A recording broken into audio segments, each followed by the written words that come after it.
Bonjour. La communication gouvernementale devient une véritable bouffonnerie et nous sommes soumis au caprice de celui qui se prend pour un épidémiologiste, voire le meilleur selon ses proches.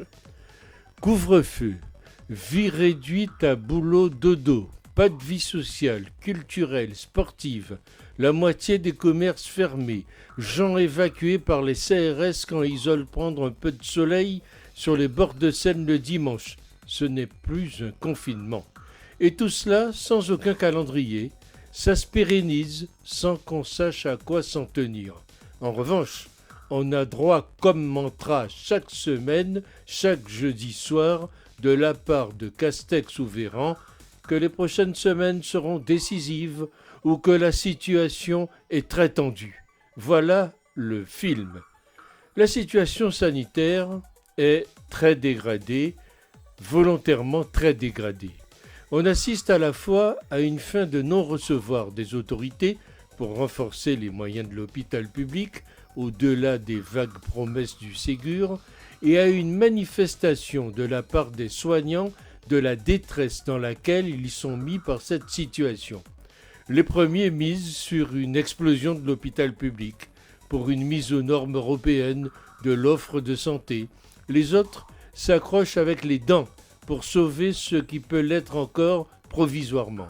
Le confinement n'est donc pas l'enjeu, d'autant que son impact sur l'épidémie est sujet à caution.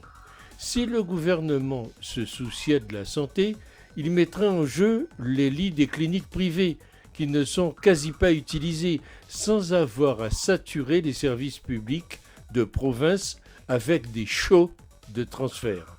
Est-il vrai que dans le secteur privé, il existe encore des lits de réanimation disponibles en région parisienne?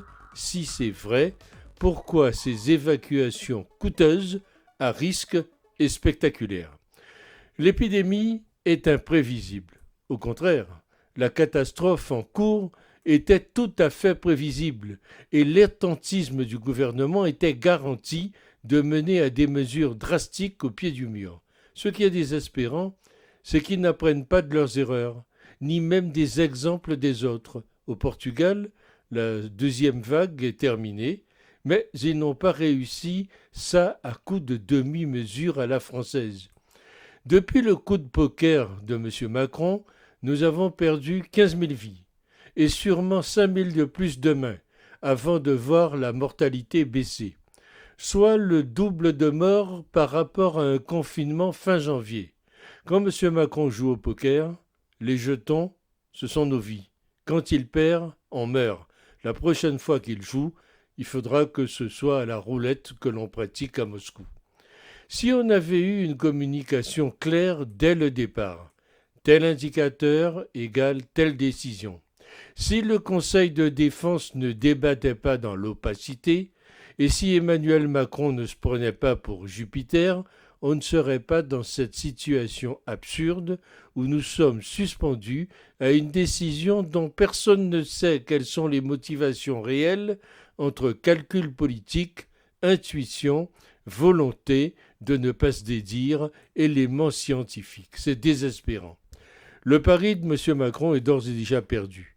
Le transfert d'une centaine de patients de la capitale vers la province avec son cortège de souffrance et d'angoisse pour la famille est un échec.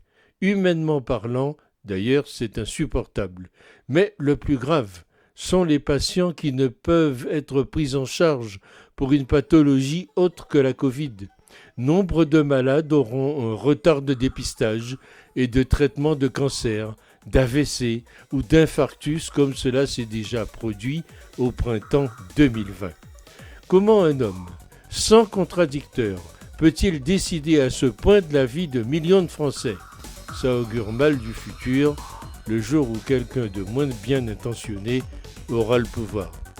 Quinquennat déjà largement réduit à l'état d'épave, flottant encore au gré des vents mauvais et des courants contraires. Au fond, aujourd'hui, Jupiter est bien seul, les dieux l'ont abandonné.